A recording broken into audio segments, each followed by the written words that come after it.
Good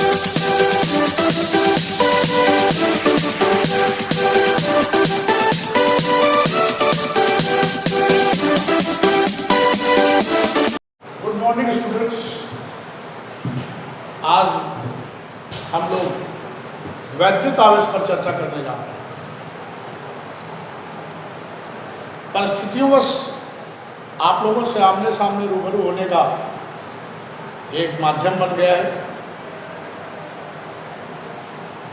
जो भी स्थितियां हैं उन्हें फेस तो करना ही है।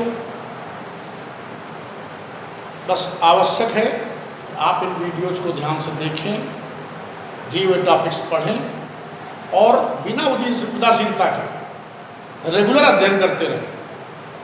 ये नहीं कि इनको स्टॉक कर लेना है, रख लेना है और पढ़ते जाना है। इनको पढ़ता ही रहना है, बिना पढ़े कुछ नहीं हो सकता है। आइए देखते हैं वैद्युत आवेश। वैद्युत आवेश के बारे में आपने छोटे क्लासेस में पढ़ा है। जब हम कांच की छड़, इसको कांच की छड़ को सिल्क के कपड़े से रगड़ते हैं तब धनावेश पैदा होता है। जब हम कांच की छड़ को सिल्क के कपड़े से रगड़ते हैं तो धनावेश पैदा होता है। और जब हम एबोनाइट की छड़ को, इसको एबोनाइट की छड़ को बिल्ली की खाल से रगड़ते हैं तब ऋणावेश पैदा होता है। कहने का मतलब आवेश दो प्रकार का होता है, एक धनावेश होता है और दूसरा ऋणावेश होता है। अब आइए इलेक्ट्रॉन सिद्धांत क्या है। इलेक्ट्रॉन सिद्धांत ये बताता है कि प्रत्येक पदार्थ परमाणुओं से मिलकर बना है। किससे मिलकर बना है? परमाणुओं से, जिन्हें अंग्रेजी में आप एटम कहते हैं। प्रत्येक पदार्थ परमाणुओं से मिलकर बना है और परमाणु के 3 मूलकण होते हैं। कितने होते हैं मूलकण? 3 होते हैं, प्रोटॉन, न्यूट्रॉन और इलेक्ट्रॉन। परमाणु के 3 मूलकण होते हैं, प्रोटॉन, न्यूट्रॉन और इलेक्ट्रॉन। प्रोटॉन द्रव्यमान में न्यूट्रॉन के बराबर होता है, जबकि चार्ज में प्रोटॉन इलेक्ट्रॉन के बराबर होता है। प्रोटॉन और न्यूट्रॉन एटम में, नाभिक में पाए जाते हैं। एटम का या परमाणु का कुल भार प्रोटॉन प्लस न्यूट्रॉन के भार के बराबर होता है, जबकि इलेक्ट्रॉन इसके चारों ओर अपनी अपनी ऑर्बिट्स में अपनी अपनी कक्षाओं पर रिवॉल्व करते रहते हैं, चक्कर लगाते रहते हैं। जो कुल परमाणु होता है वो उदासीन होता है। क्यों? क्योंकि जितना पॉजिटिव चार्ज होता है उतना ही उसमें नेगेटिव चार्ज होता है। धनावेश और ऋणावेश बराबर होने के कारण पर क्या कहा जाता है कि परमाणु हमारा उदासीन है। अगर प्रवाह की दृष्टि से देखें तो पदार्थ 3 प्रकार के, चालक, अचालक और अर्धचालक। चालक क्या है? ऐसे पदार्थ जिनसे होकर के आवेश या विद्युत धारा बह सके उसे हम कहते हैं चालक। जैसे जितनी भी धातुएं हैं वो चालक है। पारा, ह्यूमन बॉडी, हमारा मानव का शरीर भी विद्युत का सुचालक होता है। पृथ्वी विद्युत की सुचालक होती है।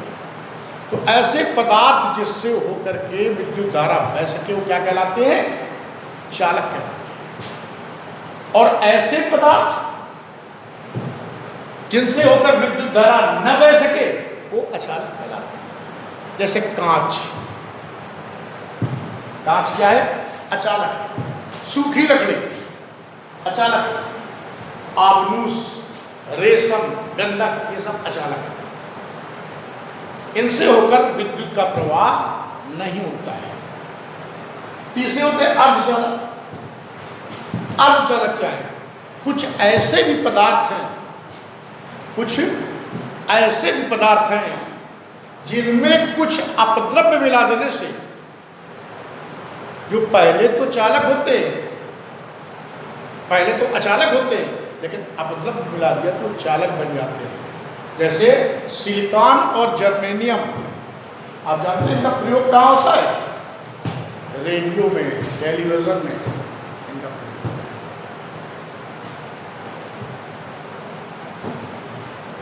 बच्चों ध्यान दें, वैद्युत प्रवाह, वैद्युत आवेश क्या है? कितने प्रकार का होता है? कैसे आवेश उत्पन्न होता है, ये हमने बताया। आवेश दो प्रकार का, धन आवेश और ऋण आवेश। यदि हम कांच की छड़ को रेशम से रगड़ते हैं तो धन आवेश की उत्पत्ति होती है, जबकि एबोनाइट को अगर हम बिल्ली की खाल से रगड़ते हैं तो ऋण आवेश होता है।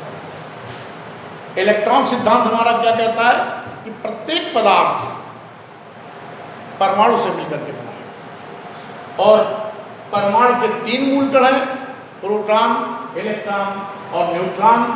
प्रोटॉन और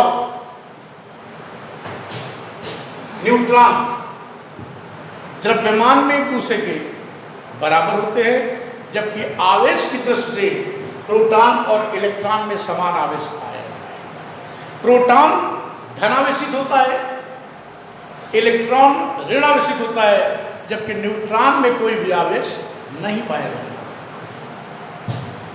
अब चूंकि प्रोटॉन और इलेक्ट्रॉन में समान आवेश पाया जाता है, इसलिए हम ये कहते हैं कि जो एटम है हमारा, परमाणु है, उदासीन है। उदासीन मतलब उसमें किसी भी तरह का चार्ज नहीं है, प्लस और माइनस आवेश एक दूसरे को न्यूट्रल कर देता है। अब आइए चालक, अचालक और अर्धचालक। प्रवाह की दृष्टि से पदार्थ 3 प्रकार के चालक जिनसे होकर विद्युत धारा बह सकती हो, जैसे मानव शरीर, सभी प्रकार की धातुएं, पारा, ये पृथ्वी। अचालक जिनसे होकर के विद्युत प्रवाह न होता हो, कांच, सूखी लकड़ी, आमूस, रेशम, गंधक। और अर्धचालक होते हैं जैसे सिलिकॉन और जर्मेनियम, ये अर्धचालक है। जब किसी अर्धचालक में कुछ अपद्रव्य मिला देने से वो चालक की बात काम करने लगे तो क्या कहलाता है? अर्धचालक कहलाता है। इनका प्रयोग, अर्धचालकों का प्रयोग रेडियो और टेलीविजन